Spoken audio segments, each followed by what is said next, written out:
সুপ্রিয় দর্শক, আসসালামু আলাইকুম। সবাইকে আমন্ত্রণ জানাচ্ছি মোহনা টেলিভিশনের বিশেষ আয়োজন Chakda steel and rolling mills Bangladesh উন্নয়ন অগ্রগতি অনুষ্ঠানে। পুরো অনুষ্ঠান জুড়ে আপনাদের সাথে আছি আমি সাইফুল ইসলাম নয়ন। আমরা বাংলাদেশ উন্নয়ন কর্মকাণ্ডের বিভিন্ন বিষয় নিয়ে কথা বলে থাকি। বিশেষ করে একটি উন্নয়নশীল দেশ হিসেবে বাংলাদেশ কতখানি এগিয়েছে, কিভাবে এগিয়ে যাচ্ছে, কিংবা কিভাবে কাজ করলে এর উন্নয়ন ব্যাপকভাবে ত্বরান্বিত হবে, এই সকল বিষয় নিয়ে। আর এই সকল বিষয়ে কথা বলতে স্টুডিওতে আমন্ত্রণ জানিয়ে থাকি বাংলাদেশের উন্নয়ন কর্মকাণ্ডের সাথে জড়িত অত্যন্ত প্রিয় মানুষদেরকে। তারই ধারাবাহিকতায় আমরা যে আমাদের স্টুডিওতে আমন্ত্রণ জানাচ্ছি বাংলাদেশের রাজনীতির একজন উজ্জ্বল নক্ষত্র এবং বাংলাদেশের রাজনীতিকে, বাংলাদেশ বিশেষ করে আওয়ামী লীগের রাজনীতিক আজকের এই পর জানার পেছনে নতুন কাজ করছে অত্যন্ত প্রিয় মানুষ। আমার সাথে আছেন নজরুল ইসলাম বাবু, মাননীয় সংসদ সদস্য নারায়ণগঞ্জ 2 আসন, এবং একই সাথে সাবেক সাধারণ সম্পাদক ছিলেন বাংলাদেশ ছাত্রলীগের। কেমন আছেন বাবু ভাই আপনি? জি ইনশাআল্লাহ ভালো আছি, আপনাদের দোয়ায়। বাবু ভাই, আজকের আমাদের প্রতিপাদ্যের বিষয় হচ্ছে আইন শৃঙ্খলা পরিস্থিতি এবং বর্তমান ছাত্র রাজনীতি নিয়ে আর কি। আপনি দীর্ঘদিন ধরে বাংলাদেশের ছাত্র রাজনীতির সাথে জড়িত ছিলেন এবং এখনো আছেন, মানে নেই বললে ভুল হবে আর কি, আছেন এবং বাংলাদেশের উন্নয়ন কর্মসূচি ওতপ্রোতভাবে জড়িত আছেন এবং সদ্য নির্বাচিত যে মাননীয় সংসদ সদস্য। সেক্ষেত্রে আইন শৃঙ্খলা পরিস্থিতি আমি দেখছি যে আপনি নারায়ণগঞ্জের মাননীয় সংসদ সদস্য, মানে আইন শৃঙ্খলা পরিস্থিতি কিন্তু সেখানে কিন্তু মাঝে মাঝে কিন্তু একটু বিঘ্ন হচ্ছে, মিডিয়াতে এই নিয়ে বিভিন্ন কথা হচ্ছে আর কি। এটা কি আমাদের উন্নয়নের পথে কোনো বাধা হিসেবে দাঁড়িয়েছে কিনা, বা কোনো এটা মানে আমাদের উন্নয়নে কোনো বাধা হবে কিনা আর কি? আমি মনে করি যে কোনো এই সন্ত্রাস, নৈরাজ্য, খুন খারাপি, গুম, হত্যা এগুলি শুধু অগ্রগতি নয়, জাতির বিবেককে দংশনকারীর মতো একটা অবস্থা।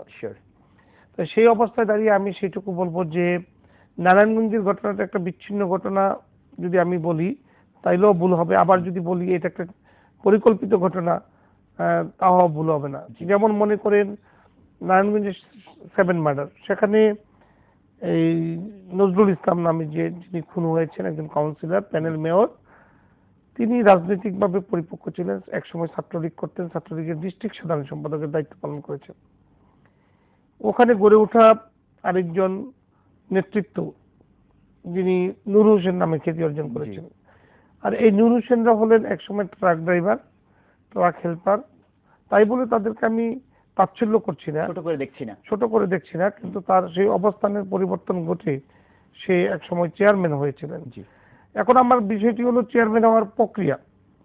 তখন বিএনপি রাষ্ট্রীয় ক্ষমতায় ছিলেন, সাম বিএনপির এক এমপি তত্ত্বাবধানে তিনি রাজনীতি শুরু করেছিলেন।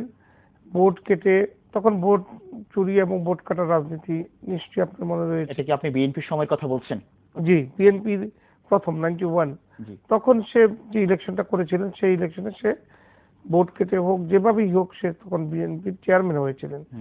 ওই চেয়ারম্যান হওয়ার পর থেকে ওই এরিয়াটুকুকে সে তার নিজ হস্তগত করার জন্য যে রকম দরকার সেভাবে বারবার সাজানোর চেষ্টা করেছিলেন। সরকার বদল হয়েছে, তিনিও বদল হয়েছেন, এইভাবে বেশ কয়েকটি বছর, এমনকি এক যুগ কেটে দিয়েছেন।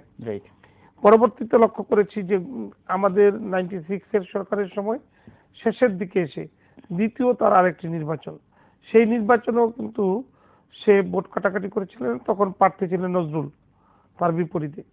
দুইজনের মধ্যে যখন এই তুমুল লড়াই, নির্বাচনে যখন জয়লাভের রেজাল্ট নজরুলের দিকে, তখন সন্ত্রাস নৈরাজ্য করে রেজাল্ট বন্ধ করা হয়।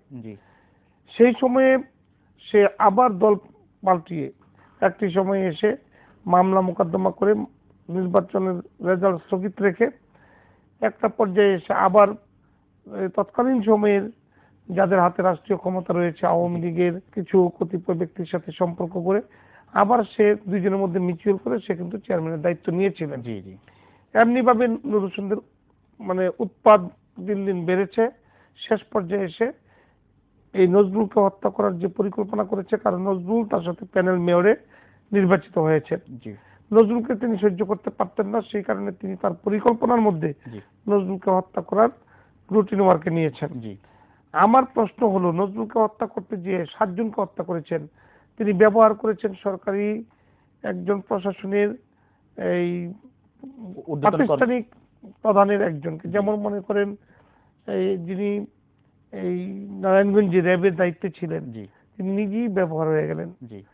কিসের বিনিময়ে? টাকার বিনিময়ে, যেগুলি পত্র পত্রিকায় এবং স্বীকারোক্তিতে এসেছে। এখন একজন আইন শৃঙ্খলার ব্যক্তি যদি কোনো হত্যাকাণ্ডে জড়িত হয়, সম্পৃক্ত হয়, তাহলে আমি বলবো সেটা আইন শৃঙ্খলার অবনতি নয়, এটা মানবিক এবং মানসিক অবক্ষয়। সেই অবক্ষয়ের জন্য দায়ী ব্যক্তিটাকে হ্যাঁ শাস্তি পেতে হবে, তার শাস্তি নিশ্চিত করতে হবে, এবং এই পরিকল্পনার সাথে যারা সম্পৃক্ত, যারা সাহায্যকারী, তাদেরকে খুঁজে বের করতে হবে। এর অর্থ কিন্তু এই নয় যে দেশে বা নারায়ণগঞ্জে আইন শৃঙ্খলার অবনতি ঘটেছে। এটা হলো আমি মনে করি মন মানসিকতার যে পরিবর্তন, যে একজন আইনের রক্ষক।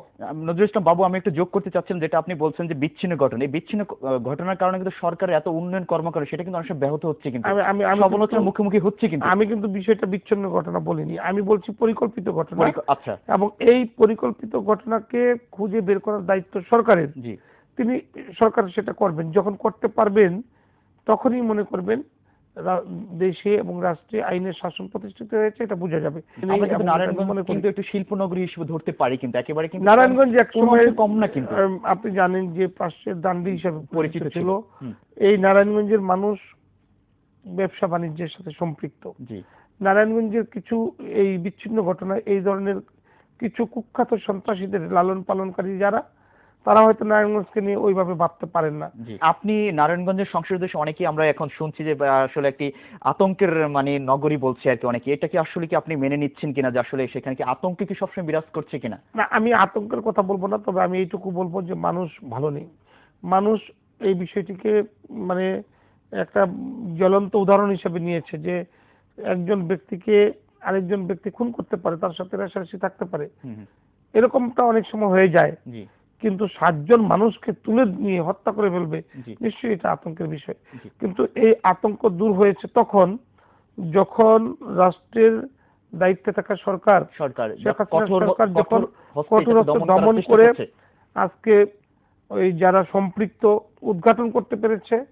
ঘটনা ঘটতেই পারে, একটা অপরাধ প্রবণতা যেহেতু রয়েছে, একটা অপরাধ সংগঠিত হতে পারে, কিন্তু আপনি আমার দায়িত্ব হলো যে এই অপরাধ প্রোটেক্ট করা, রাইট, আমরা সেটা করতে পেরেছি কিনা। যদি আজকে সরকার যদি সেখানে ব্যর্থ হতেন পুরোপুরি, এই খুনের, এই লাশের, এই খুনিদের চিহ্নিত করতে না পারতেন, তাহলে আমার মনে হয় সরকারকে এখন কি বাহবা হিসেবে কি আপনি মনে করছেন এখন পর্যন্ত? আমি বাহবা দিচ্ছি না সরকারকে, তবে বাহবার পথে আছেন সরকার।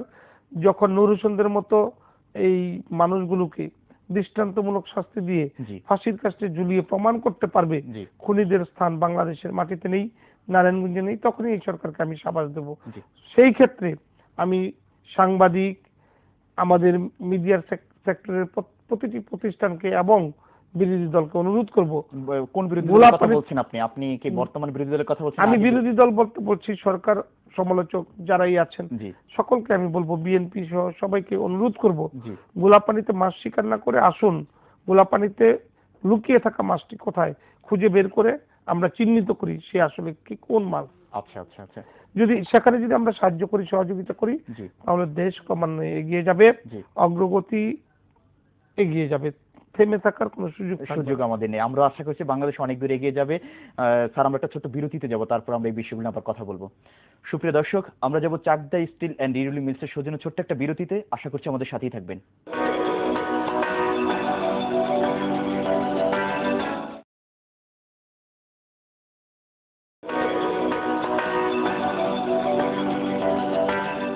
সুপ্রিয় দর্শক, বিরতির পর আবারও সবাইকে আমন্ত্রণ জানাচ্ছি Chakda steel and rerolling mills Bangladesh উন্নয়ন অগ্রগতি অনুষ্ঠানে। অত্যন্ত একজন প্রিয় মানুষ আমাদের সাথে আছেন, সাবেক ছাত্রলীগের সাধারণ সম্পাদক নজরুল ইসলাম বাবু, একই সাথে মাননীয় সংসদের বর্তমানে মাননীয় সংসদ। যেটি আমরা বিরতিতে যাওয়ার আগে অনেক বিষয়গুলো নিয়ে কথা বলছিলাম, নারায়ণগঞ্জের পরিস্থিতি, বর্তমান ছাত্র রাজনীতি, আইন শৃঙ্খলা পরিস্থিতি নিয়ে কথা বলছিলাম।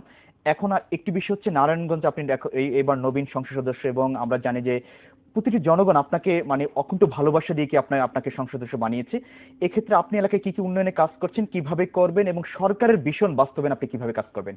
আমি সরকারকে ধন্যবাদ জানাই যে স্বাধীনতার 42 বছর পার হয়েছে, মানুষের আশা আকাঙ্ক্ষার সাথে প্রতিফলন ঘটেনি, কিন্তু বঙ্গবন্ধুর কন্যা জননেত্রী শেখ হাসিনার সরকার, আওয়ামী লীগ সরকার 2008 সালের 29শে ডিসেম্বর রাষ্ট্রীয় ক্ষমতায় আসার পর, নির্বাচিত হওয়ার পর থেকে নারায়ণগঞ্জের চেহারার কিছুটা পরিবর্তন ঘটেছে। এর চেয়ে অনেক বেশি পরিবর্তন ঘটেছে বাংলাদেশের প্রতিটি ডিস্ট্রিক্ট পর্যায়ের, উপজেলা পর্যায়ের উন্নয়নে। আমি শুধু আমার ডিস্ট্রিক্ট নিয়ে আমি দুই একটি কথা আপনাকে জানাতে চাই, যে যেগুলো আমাদের অনেক দিনের মানে আশা ছিল, সেই কাজগুলো আমরা করতে পেরেছি। যেমন মনে করেন নারায়ণগঞ্জকে নিয়ে যদি আমি শুরু করি, নারায়ণগঞ্জ সদর, সেখানে একটা কলেজ রয়েছে, জি। তুলারাম কলেজ, যে কলেজের নাম সুনাম অনেক রয়েছে। হুম, হুম। এই কলেজে 125 কোটি টাকা বরাদ্দ দিয়ে বিশ্ববিদ্যালয় কলেজে রূপান্তর করে অনার্স কোর্স চালু করে, এই হোস্টেল নির্মাণ করে, কলেজ ভবন বৃদ্ধি করে এখন একটি সুপ্রতিষ্ঠিত প্রতিষ্ঠান সেখানে গড়ে দিয়েছেন এই সরকার, আচ্ছা। যা আমরা মানে ভাবতেও পারি না। জি। নারায়ণগঞ্জের প্রতিটি স্কুলকে নতুন ভবন করে দিয়েছেন সরকার, শিক্ষাখাতটা আমি বলছি। হুম, হুম। সেখানে আমাদের এই যে ক্রমান্বয়ে উন্নয়ন শিক্ষার ক্ষেত্রে, জি। সেটার ভাগ হলো 35%, আচ্ছা। শুধুমাত্র উন্নয়ন। আপনি লক্ষ্য করে দেখবেন নারায়ণগঞ্জের এই যে সিটি কর্পোরেশন করেছেন সরকার, শিওর। এটা কিন্তু জ্যানতেন বিষয় যুগোপযোগী নয়, একটা চিন্তা ভাবনা। এটা কিন্তু সুচিন্তিত একটা মতামত, আমি মতামত। বলবো শুধু চিন্তা না, মতামত, বাস্তবায়ন এবং শেষে একটি নির্বাচন। শিওর। এই একটি সরকারের মাত্র 5 বছরের শাসনামলে জি।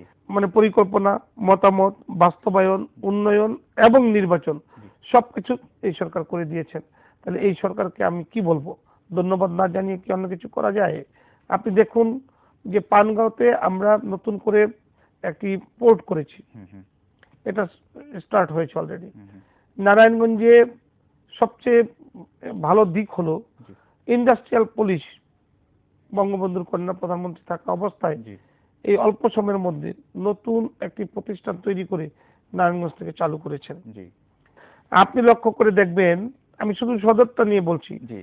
পিটিআই নারায়ণগঞ্জে ছিল না। হুম। আমাদের নারায়ণগঞ্জের শিক্ষকরা যে ওই রায়পুরা, নরসিংদী, মুন্সিগঞ্জে ট্রেনিং নিতে হতো, সেই কাজ দ্রুত গতিতে চলছে। জি।